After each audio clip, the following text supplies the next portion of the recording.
E aí galera, tudo certo? Aqui quem fala é o Guilherme, professor de Geografia do cursinho Acreditar, seu curso pré-vestibulinho. Esse vídeo que iniciou nossa aula faz parte do documentário Earth, da BBC, e podemos ver várias estruturas que compõem o relevo da Terra. Mas como será que foram formadas essas estruturas? Será exatamente o que iremos falar na segunda parte da nossa quarta aula, a aula de relevo e seus agentes formadores. Mas atenção! Se você ainda não assistiu a parte 1 dessa aula, pause esse vídeo, assista a primeira parte e depois volte para este vídeo, tá certo? Então, como vimos no vídeo que iniciou a aula, temos diversas formas de relevo sobre a Terra, e todas essas estruturas foram formadas a partir de dois mecanismos, os agentes internos ou fatores internos e agentes externos ou fatores externos. Os agentes internos são compostos por forças dentro da Terra, que conseguem formar estruturas do relevo. Os agentes externos, por sua vez, conseguem modelar esse relevo já formado. Seria semelhante a uma torta de limão. Fazemos a massa e o recheio e formamos aquela base da torta. O chantilly que vamos colocar por cima será moldado para formar uma cobertura bem bonita e que chame a atenção. Aquela base da torta seriam meus agentes internos. E o que vai alterar o formato do meu chantilly seriam os meus agentes externos. Na natureza, alguns exemplos de agentes internos seriam os terremotos e o vulcanismo, enquanto que o vento, o rio, o gelo, o sol e a chuva compõem meus agentes externos. Dentro da geografia, os agentes internos e os agentes externos podem ser divididos em vários tipos.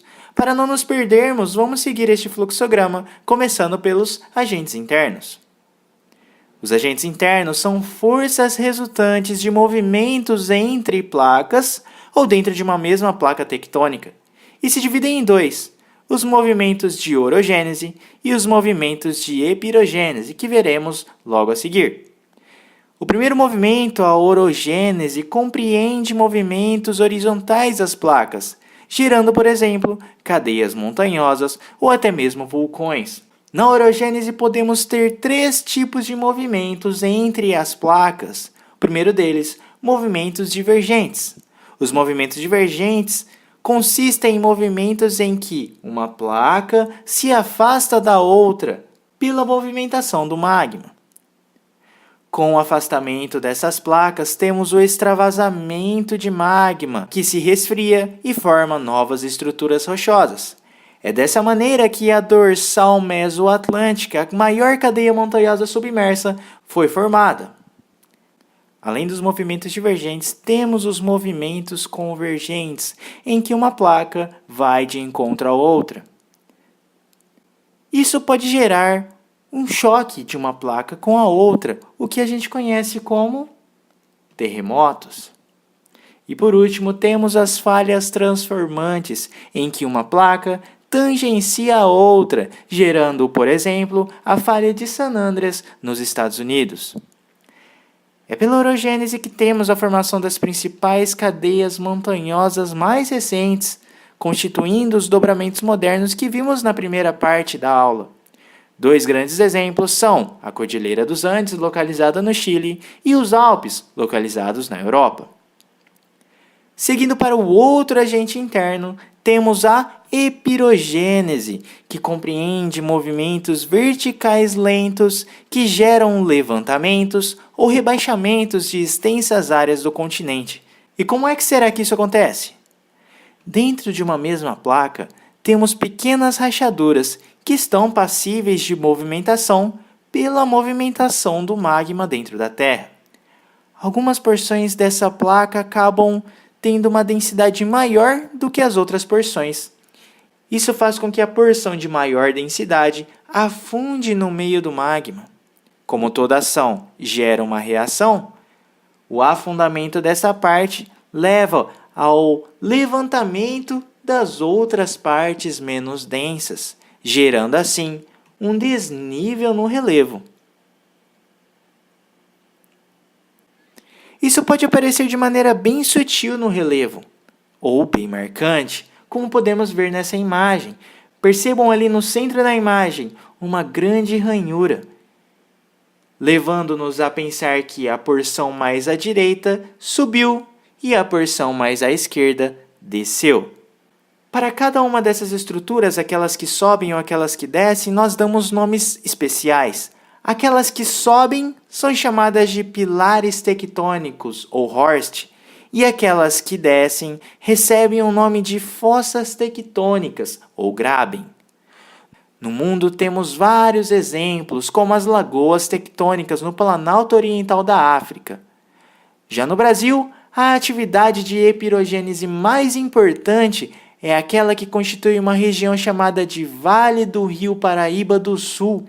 Nesse caso, a epirogênese se deu próxima ao litoral carioca e paulista, traçando o leito do Rio Paraíba do Sul, que cursa pela área de fossa tectônica.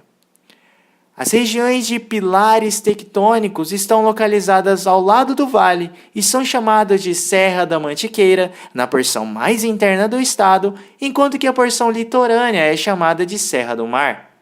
Sua importância se deve ao impacto histórico que gerou.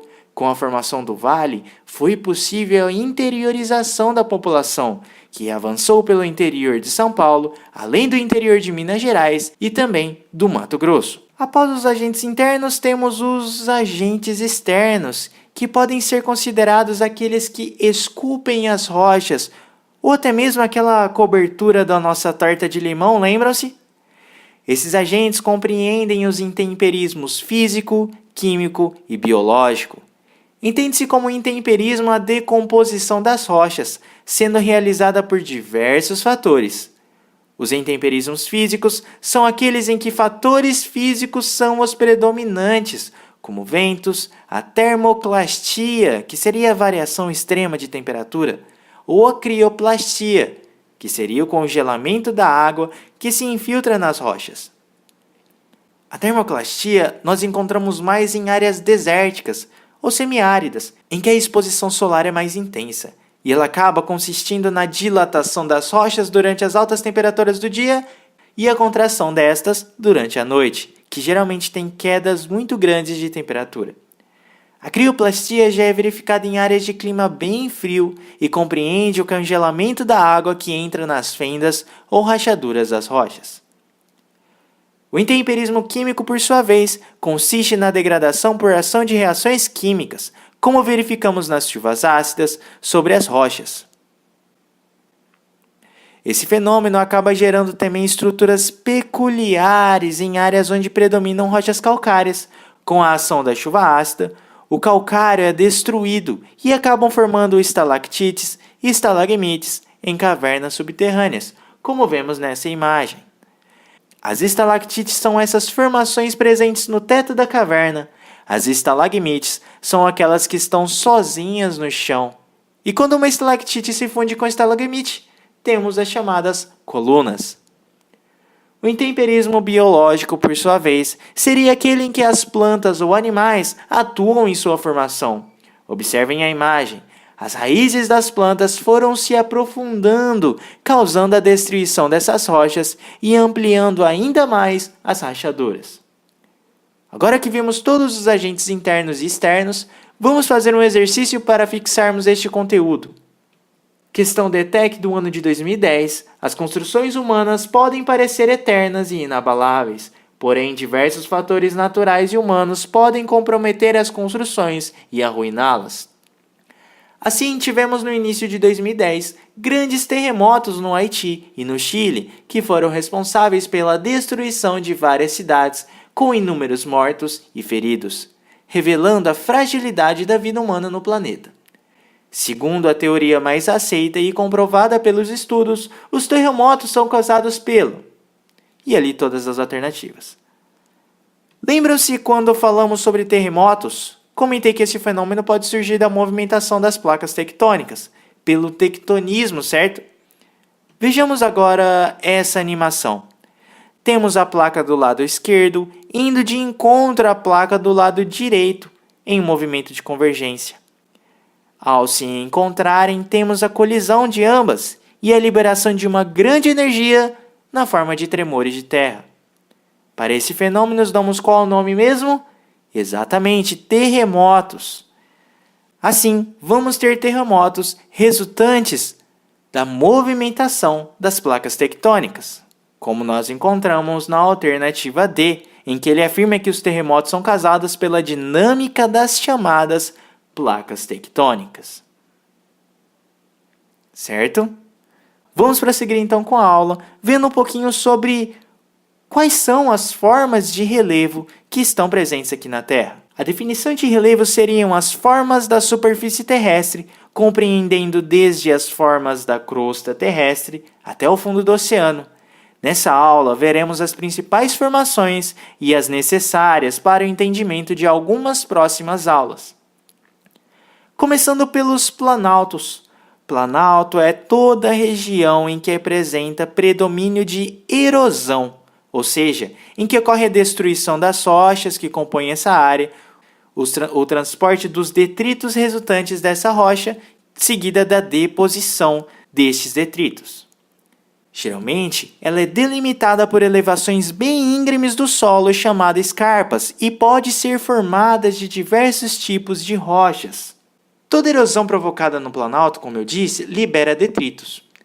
Esses detritos são deslocados para outras regiões, onde temos o predomínio de sedimentação. Para essa área, onde ocorre intensa sedimentação, temos o nome de planície. Essa vai ocorrer em áreas continentais e litorâneas. Exemplos são as planícies que margeiam os diversos rios e também as planícies deltaicas, que são formadas no fim de alguns rios, formadas pelo acúmulo de partículas levadas pelas águas de um rio.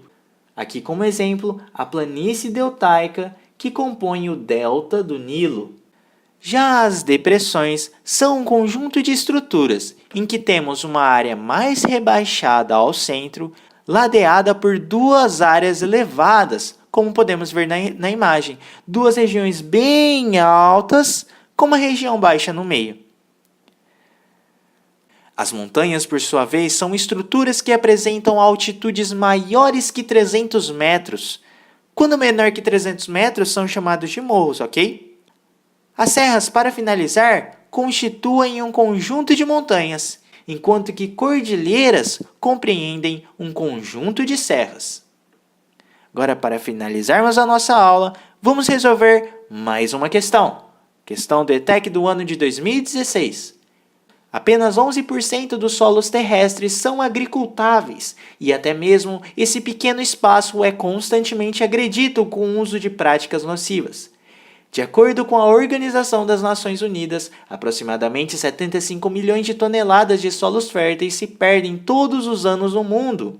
Essas perdas acontecem fundamentalmente pela ação dos processos erosivos, que agem de três formas distintas. Assinale a alternativa que apresente a sequência correta da ação dos processos erosivos. Bom, eu comentei sobre erosão quando falei sobre planície e planalto. Vamos lá. Quando falamos em erosão ou processos erosivos, devemos lembrar da ordem que vão ocorrer os processos. Mas calma, tudo isso é bem tranquilo e fácil de lembrar. Vejamos essa animação. A chuva atua sobre a rocha, levando à sua destruição. A mesma água que veio da chuva acaba lavando essa superfície da rocha, que está cheia de detritos, certo? E ela acaba o quê? Carregando as partículas resultantes da destruição da rocha. Pelo desnível de uma área e a outra, as águas levam esses detritos até a superfície mais baixa, depositando-os. Logo, pela ordem que vimos, como é que é? Temos primeiro a desagregação, a destruição daquela rocha, a formação de detritos. Depois, temos o transporte feito pela água da chuva, principalmente. E por último, a deposição desses detritos num solo mais baixo, tornando assim a alternativa E, a alternativa correta. Tudo bem? Acabamos assim a segunda parte da aula 4, em que falamos um pouquinho sobre o relevo e seus agentes de formação. Qualquer dúvida em relação à aula, mande uma mensagem para o e-mail que está na descrição do vídeo. Não se esqueça de assistir às outras aulas de Geografia e às aulas das outras disciplinas. Siga-nos nas redes sociais, acesse nosso site para pegar nosso simulado e o nosso material. Não esqueça também de deixar o seu like, de se inscrever no nosso canal para não perder nenhuma aula do Cursinho Acreditar. Tá certo? Tamo junto, valeu, falou!